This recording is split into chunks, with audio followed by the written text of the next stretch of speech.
Duh, indah ya teman-teman.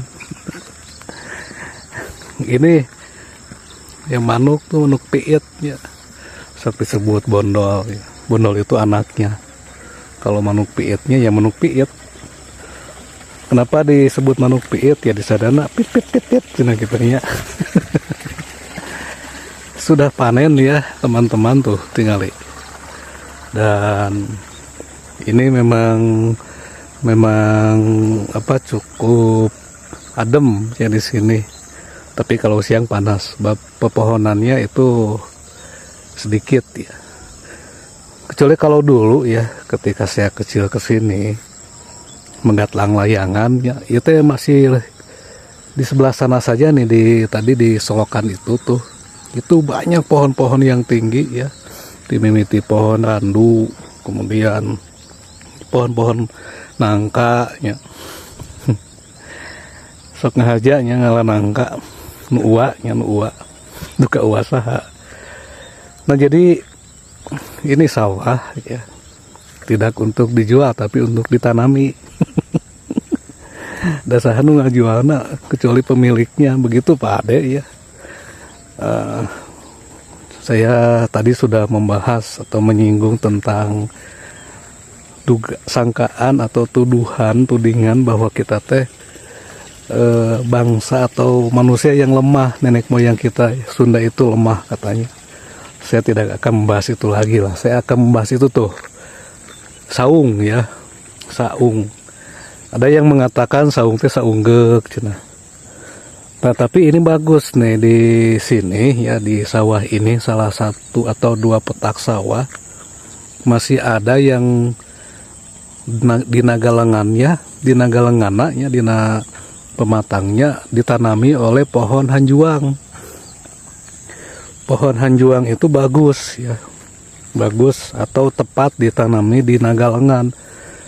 Makanya nenek moyang kita dulu ya, jangan nenek moyang lah terlalu jauh ya, nenek saya saja itu sok menanam pohon hanjuang itu di sudut-sudut sawah ya. Kenapa ya? Kalau dulu mungkin karena pandangannya masih sedikit mitos atau mitologis, cenah mah pohon hanjuang teh pohon tikahyangan cenanya. Padahal sebetulnya pohon hanjuang ini memiliki khasiat untuk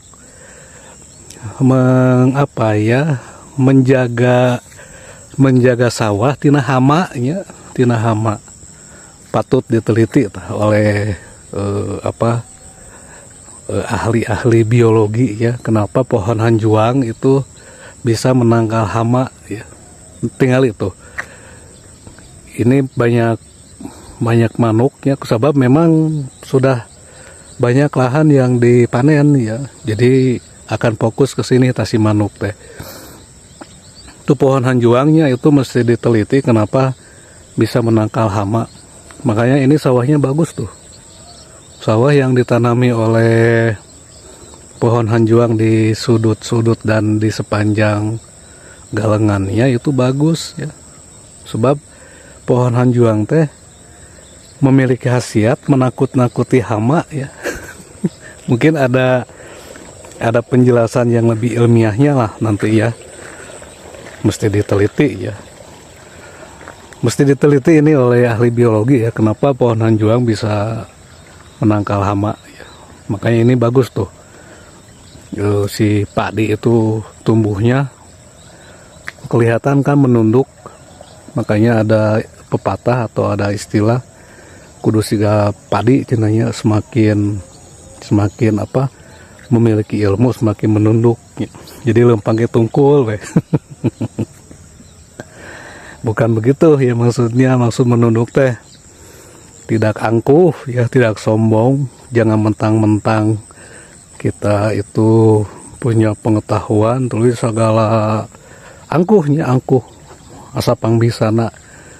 Justru sebaliknya katanya, tingkat tertinggi pengetahuan itu ketika kita menunduk ya. Menunduk itu tidak angkuh lah, tidak sombong. Tapi ketika kita mesti menjelaskan ya jelaskan ya, ulah abong kene tingkat tertinggi pengetahuan itu diam dicing banyak ketika melihat ada hal yang mesti dijelaskan itu ya jelaskan. Supaya apa ya, supaya tidak terjadi dominasi ketidaktahuan ya. Kan bahaya kalau kita malah hidup ini didominasi oleh pandangan-pandangan sesat ya. Salah satu pandangan sesat itu tadi mengatakan bahwa Sunda lemah ya. Sunda itu lebih akrab dengan penjajahan ya. Itu contoh pandangan yang menyesatkan ya. Mesti dijelaskan. Kebayangkan kalau misalkan narasi yang tidak tepat itu digugu ataupun diikuti oleh anak-anak kita.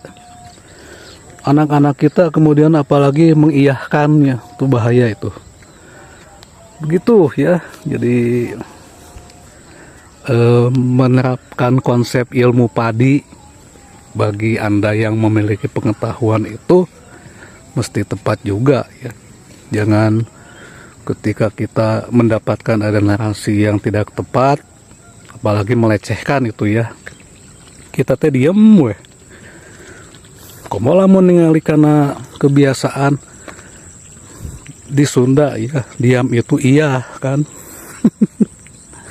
Kan aya dongengnya, aya calon panganten ditanya ku indung bapana, daek teh kasih ieu cenah. Biasanya itu pengantin wanita itu akan diam, calon pengantin wanita diam. Cenah langsung lah disimpulkan bahwa diamnya itu setuju. Nah jadi begitu ya. Tadi teh saya akan membahas saung ya. Kenapa di sawah ada saung begitu kan? Ya jangan nungguan ya, sebetulnya nama supaya tegak panasan. Kalau secara kasat matanya ya. Namun yang jelas bahwa saung bagi petani itu teh hal yang penting ya. Tapi di sini kita tidak melihat banyak saung ya. Kalau di wilayah lain, apalagi Kapalih Kulonnya, sok banyak saung tadi sawah teh. Cuman memang sejak tahun berapa ya? 70-an mungkin ya, sejak tahun 70-an eksistensi saung ini menjadi lebih sedikit ya. Petani kan saat ini tidak seperti dulu ya, mesti menunggu atau ngajagaan sawah siang malam ya, kayak nama uih we gitu kan. Kalau dulu mungkin mesti dijaga ya. Dan saung sejak tahun 70-an teh sok dianggo judinya ku masyarakat, sok dianggo tempat judi. Makanya di naon teh lebih banyak dihilangkan tuh. Tapi di dia ya hiji dua tilu. Tadi ada saya juga melewati saung ya. Nah begitu ya, jadi sok kadang-kadang dianggo bobogohan dehnya. Saung dianggo bobogohan. Padahal tempat petani untuk menjaga sawahnya gitu teh. Dulu komonya kalau kita ke belakang itu si saung teh sok agak tinggi ya, panggung. Dan itu tina saung ka sawah teh nganggo bebegik kemudian di bedolan gini ya, supaya si bebegikna teh katingali hidupnya untuk menakut-nakuti manuk, nyisieuna manuknya. Tapi ada manuknya namanya ge. Yang namanya manuk mah digebahkeun inditnya, tadi gebahkeun datang deui. Manuk mah begitu ya. Beda jeung jelema nya. Digebahkeun sakali nya, digebahkeun teh naon nya, digebahkeun nya. Inditnya manuk tanya. Kayak geus petanina tidak ada atau cek manuk teh aman ya cenanya, datang lagi ya. Manusia kadang-kadang kos manuk oge nya Ngalied nya disebut teh ngalied. Ngalied itu jadi naon teh ya ngalied atau bahasa Indonesia nama matang hua bahasa Sunda itu namanya ngalied, dia jelema mah ngalied kos manuk.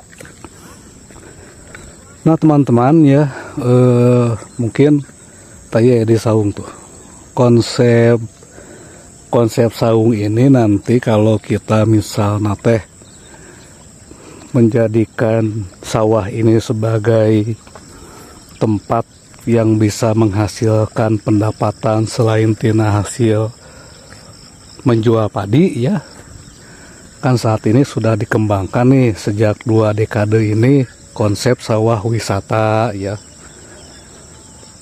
atau ya sawah wisata ya, dimana di sawah ini disiapkan hal-hal yang memang dapat memanjakan pendatang atau pengunjung. Misalnya pengunjung teh gupaknya di sawah ya. Dina numpak munding misalkan ya, naik munding tah. Itu sawah wisata itu bisa menjanjikan kalau memang dikonsep dan dikelola dengan baik. Ya jangan jauh-jauh lah kita mengambil contoh Bali misalkan, kan aneh ya, bukan aneh tapi memang cukup unik ya ketika pengunjung wisatawan itu datang ke Bali hanya untuk melihat sawah ya. Coba ya kalau pengunjung di Belanda atau di mana misalnya di luarnya datang ke Sukabumi teh saya ingin melihat sawah, cina itu bagus itu. Kadang-kadang kan kita saat ini hanya mengandalkan wisata yang memang sudah disiapkan oleh alam. Ya disiapkan oleh alam sebenarnya, tapi kan dibuat ini dijieun ya sawah mah. Beda jeung gunung, jeung pantai. Kalau pantai itu kan tinggal dikelola saja. Tapi kalau ini misalkan betul-betul mesti dikelola ya, bagaimana supaya nanti di masa yang akan datang aya bule anu datang ke dia hayang ningali sawah, hayang ningali kebon jagung ya. Ya tentu saja mesti memikat ya. Mesti memikat. Jadi naon teh kalau tidak ada hal yang memikat mah mungkin atunya hayang ka dieu gitu. Mesti disiapkan, mesti ditata ya, kemudian mesti dikelola dengan baik juga ya, dikonsep dengan matang lah. Tukang bebek tuh, tukang bebek ya. Biasana isuk-isuk sok aya nya lamun sawah anu non didatangan ku bebek tah. Isuk nanti sok aya endog entong. Teu aya euy. Nah aja ningalian teu aya. Dulu nuju alit sok manggih nya, mun enjing-enjing ka sawah teh sok aya nog entog ya. Gitu ya teman-teman. Aduh capek ya. Sudah mau 5 kilo soalnya jalan kaki.